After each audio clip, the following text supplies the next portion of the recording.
administration to get a trade deal with India, and that all of the rhetoric that's coming out of Peter Navarro at this stage is just that, rhetoric?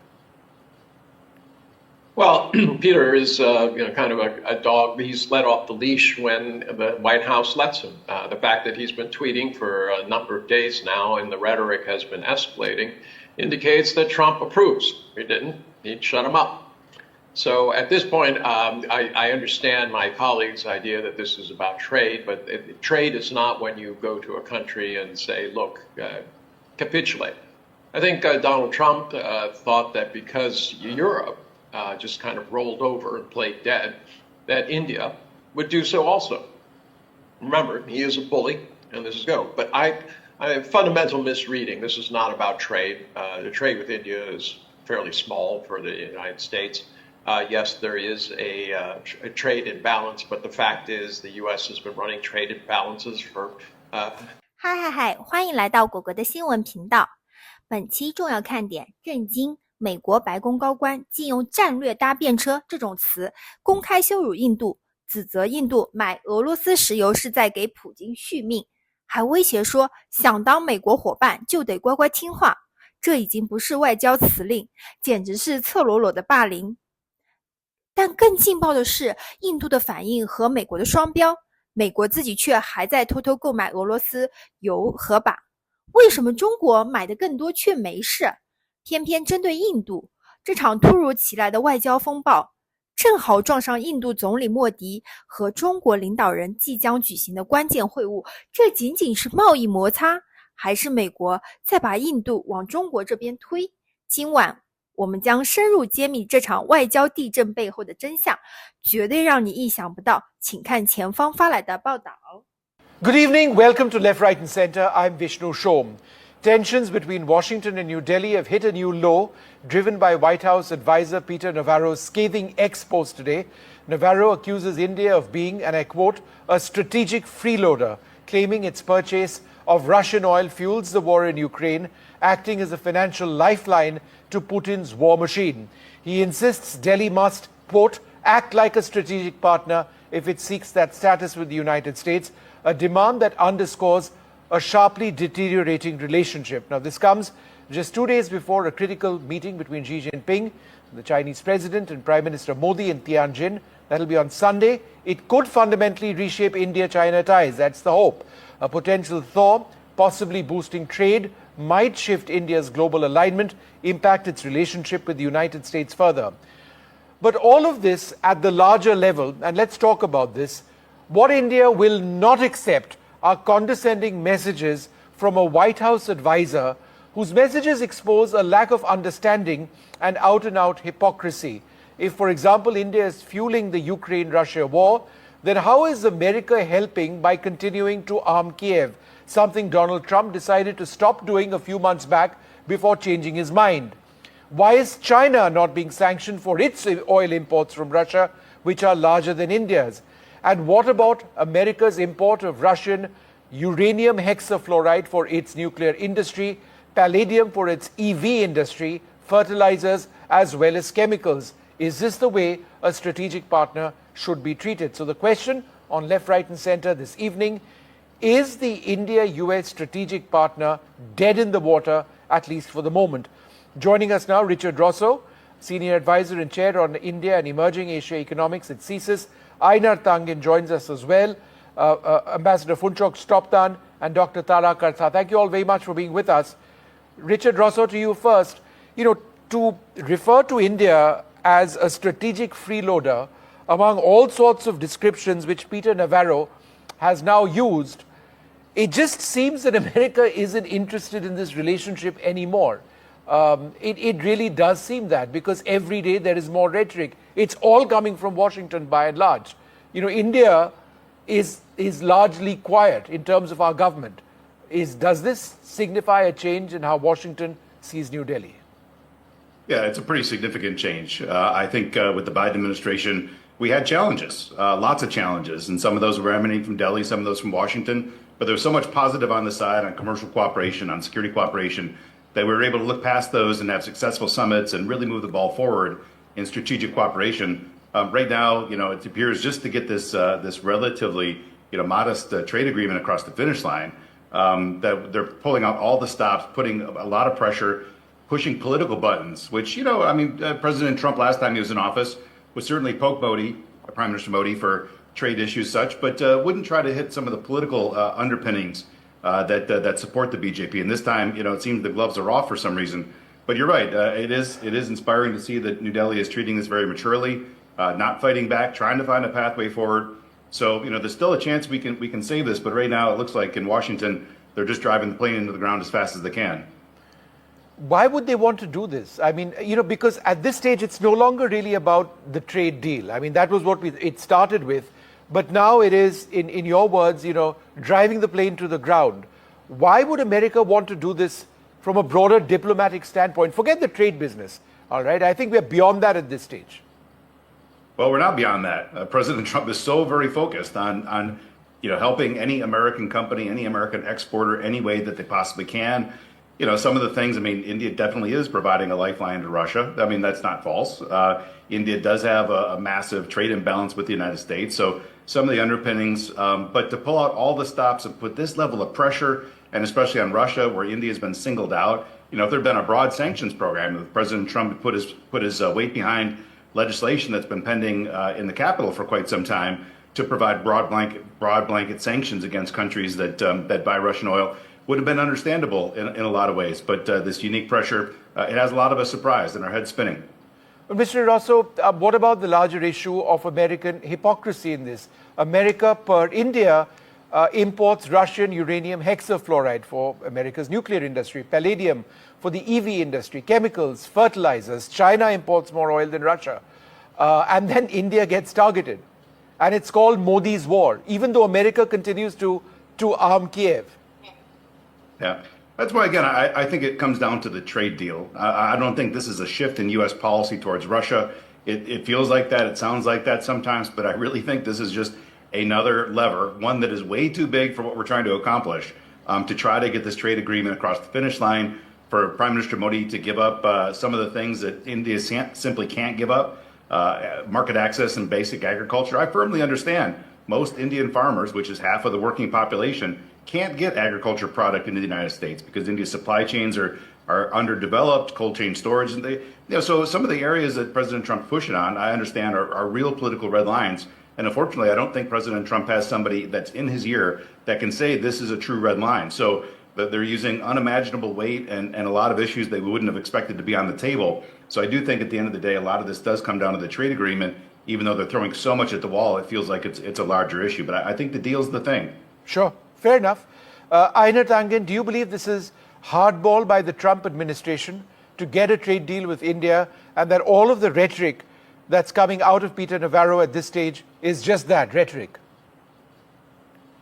Well, Peter is, kind of a dog. He's let off the leash when the White House lets him. The fact that he's been tweeting for a number of days now and the rhetoric has been escalating indicates that Trump approves. If he didn't, he'd shut him up. So at this point, I understand my colleague's idea that this is about trade, but trade is not when you go to a country and say, look, capitulate. I think Donald Trump thought that because Europe just kind of rolled over and played dead, that India would do so also. Remember, he is a bully, and this is go. But I have fundamental misreading. This is not about trade. The trade with India is fairly small for the United States. Yes, there is a trade imbalance, but the fact is the U.S. has been running trade imbalances for since immemorial. So at this point, that's a false narrative, in my opinion. What Donald Trump and Washington, what keeps them up at night, is this idea that India, along with Brazil, Russia, China, South Africa, and other 5 nations, including Indonesia, will turn around and say, look, we control 40% of the world's GDP. We have the major markets, the population, the land, the resources, and 4 times as much manufacturing as you do. It's time for you to knock it off. If you want to put tariffs and have your people pay them, fine. Yeah. But put them across the board uniformly. Do not start trying to pick on nations and play this Hunger Games scenario where you think it's America's right to go to other countries and make them knuckle under and support the American economy. Doesn't work. Every country has its own sovereignty, and they want to have their own path to prosperity that does not mean shoveling money into Washington's coffers while they spend it like a drunken sailor. Right. Ambassador Slobdan, I think given the sensitivities we have over here, and I would suggest one of the areas where our External Affairs Ministry is most sensitive is when somebody preaches to us, talks down at us in a condescending tone, which is exactly what Peter Navarro is doing. Strategic freeloading, madness. If India, the world's largest democracy, wants to be treated like a strategic partner of the US, it needs to act like one, right? The road to peace in Ukraine runs through New Delhi, and there's a picture of Modi praying. I mean, this is, but for the fact that he actually did it, right, which is offensive to many, it's bizarre.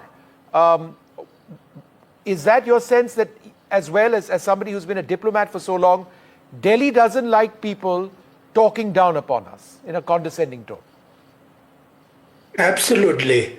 I agree. I agree with the previous speakers also, because trade was never the issue. I think the problem with the United States on India is that, in the first place, I don't think there was any clause in our strategic partnership that we can't do business with others when we signed in 2016 or whenever we signed. Secondly, I think India is being used as a scapegoat in this entire war in Ukraine, Russia, whatever they are doing. The United States, flip-flop on that. Secondly, I think my understanding is that United States always use India as a pawn against China. But Donald Trump's change is that for him, China is more important than India in terms of economics, in terms of trade, in terms of business. So I think he's true to himself, is a very transactional thinking, and he's sticking to that. And I think the way Indian government has responded is very mature, very balanced. I don't think we have given up all our efforts on the United States. Hopefully they come back to their sense and we get back. But I also have a sense that our elite in India will never be comfortable with China. They'll get back to United States in some way or the other. That's been the history I've seen in the last 50 years.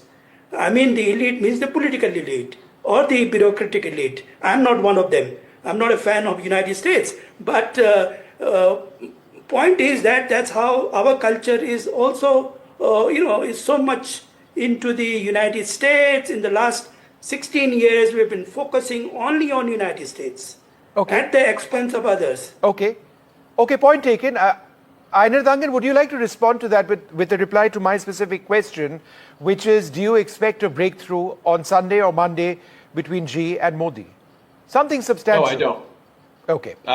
I'm not saying there's a willingness, but I would defer to the ambassador. There is certainly a lot of history. There are a lot of things that need to be done. But what I do expect is that there will be a ordered process where the leaders give direction to their respective governments to start accomplishing things, to work through things step by step.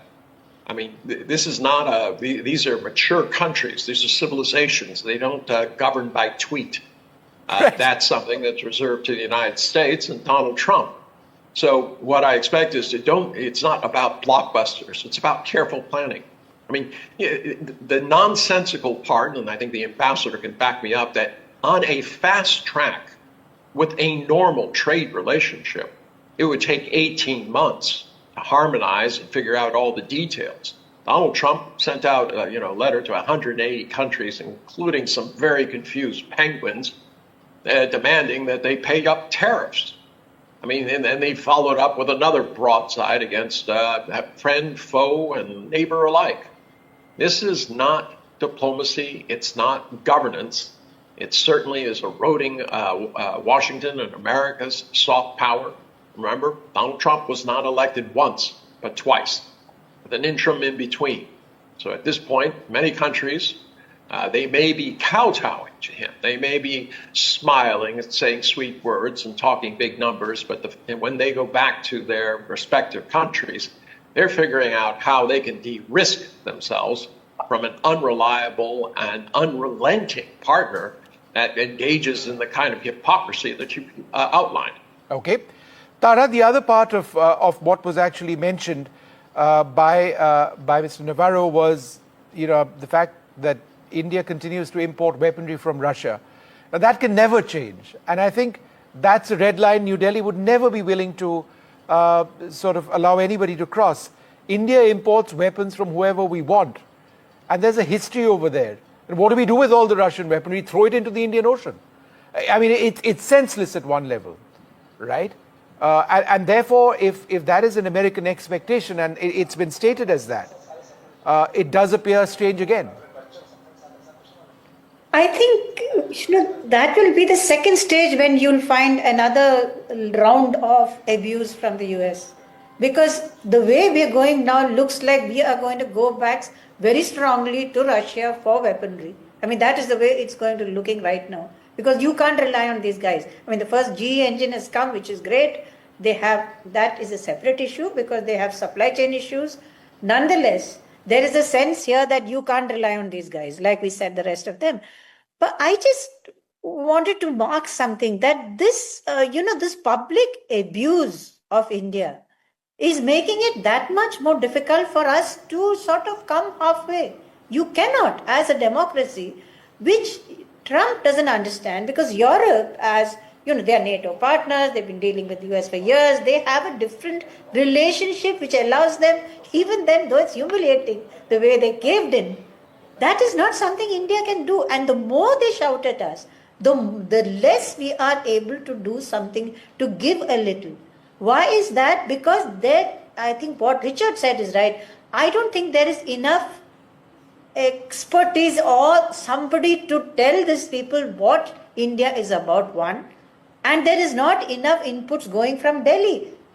Delhi should know. I mean, the Delhi embassy would know that agriculture is one of the most sensitive areas for us. And yet they go on against that. So there is a mismatch of the information which is flowing.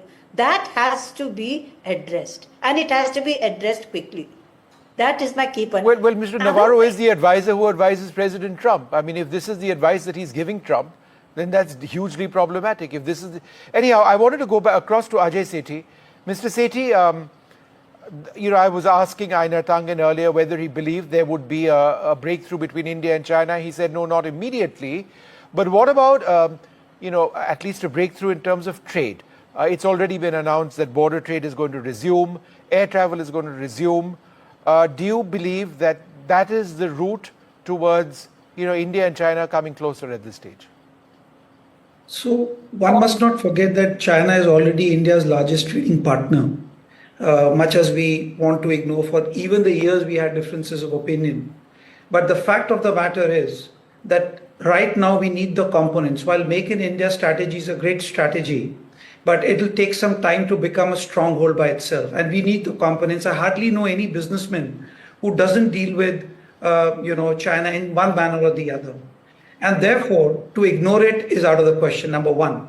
Number two, China equally needs this very large consuming market, which virtually every big player is requiring now. In my opinion, China will want to take the market here, and they're very fast movers. By profession, I'm an investment banker. So for me, when I see the deals which China does on the table, which we saw earlier, it moves very fast. So therefore, they're coming to India as a given. So what I suspect will happen is China will press for foreign direct investments opening up, which has been closed by India.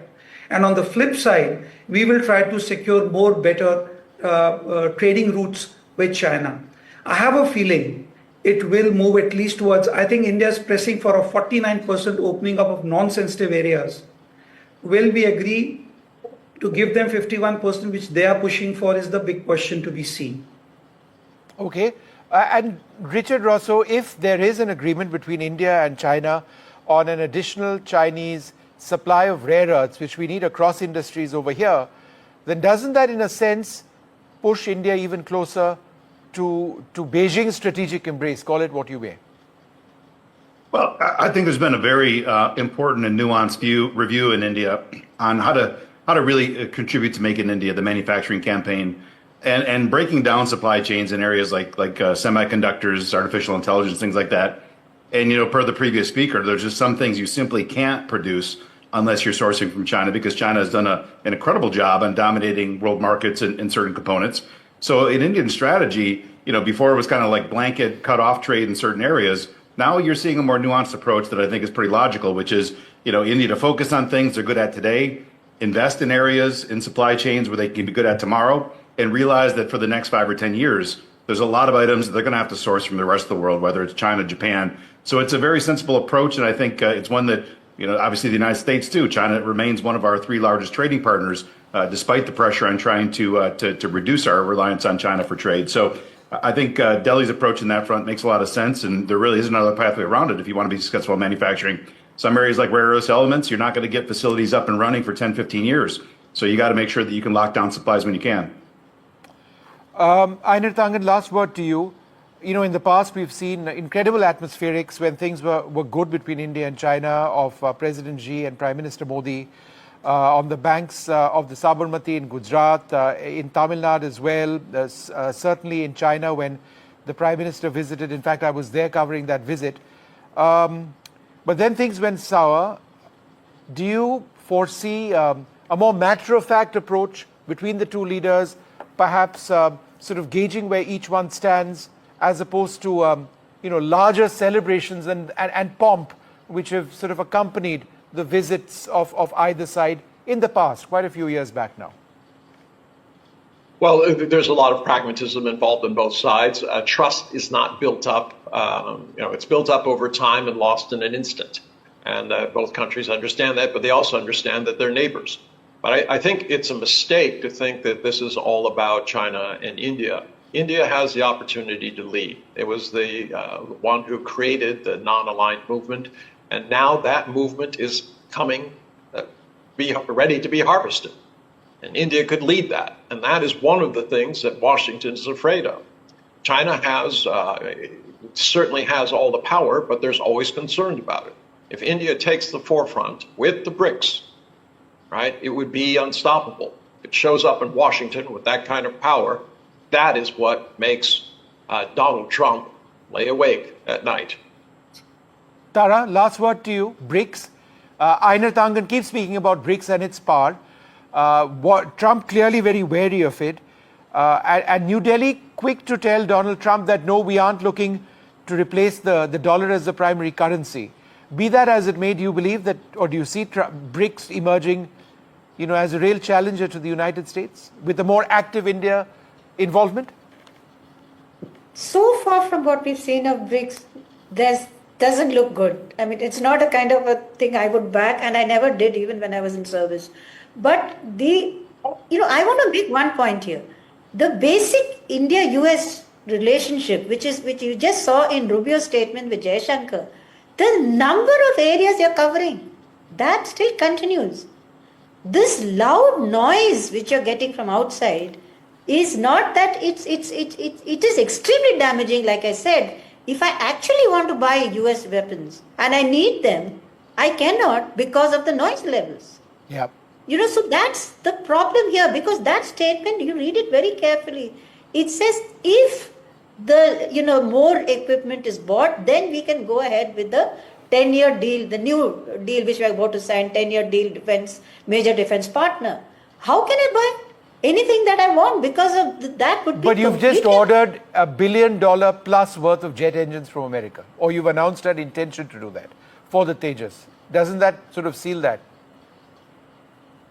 That is an earlier deal, and which we need. No, the new one, just now, 62,000 crores for 100 plus Tejas jets. They need 113 engines for those, or more, in fact, plus the older ones continue, plus the one for the Tejas Mark II. I would suggest that that's wrapped up, just on the basis of this $1 mega billion deal. But Tara, I'm interrupting because I'm out of time. We can continue talking about this later. I think Sunday and Monday is going to be the big focus. That means journalists like me will not have a weekend off. And I suspect when we call Einar Tangen, he won't have a weekend off either. We leave it over there. There's a lot more coming up. Do stay tuned. 精彩视频看完了，专家们的辩论分析了近期美印关系因白宫顾问彼得·纳瓦罗对印度的尖锐批评而陷入紧张的局面。纳瓦罗指责印度在俄乌战争中通过购买俄罗斯石油战略搭便车，并称若印度希望成为美国的战略伙伴，就应做出符合该身份的行为。这一言论引发印度舆论强烈反弹，认为美国表现出明显的双重标准，一方面批评印度购买俄油，另一方面自己仍进口俄罗斯油钯等资源。同时，中国对俄石油进口的规模更大，却未受同等压力。评论指出，美印关系原本在贸易、安全等领域有广泛合作基础，但当前美方为达成贸易协议施加了超出正常范围的政治压力，甚至触及印度国内政治红线，如农业市场准入。印度方面则表现克制，以成熟态度应对，但明确拒绝居高临下的说教。分析认为，特朗普政府此举可能误判了印度作为主权国家的反应方式，低估其战略自主性。同时，节目探讨了印度与中国即将举行的领导人会晤的可能影响。尽管中印存在历史信任问题，但在双方经济互补性强，印度需要中国供应链支持其制造业发展，中国也需要印度市场。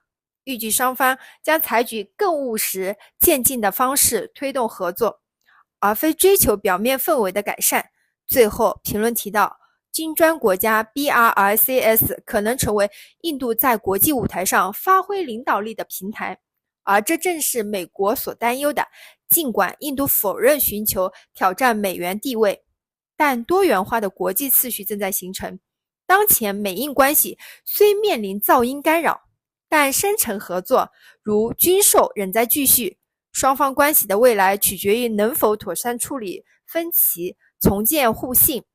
整体而言，此事反映了美国单边施压策略的局限性，以及印度在多极世界中选择平衡外交的坚定立场。谢谢大家观看，喜欢请点赞、评论、加订阅，你的支持是我最大的动力。比心，明天见，拜拜。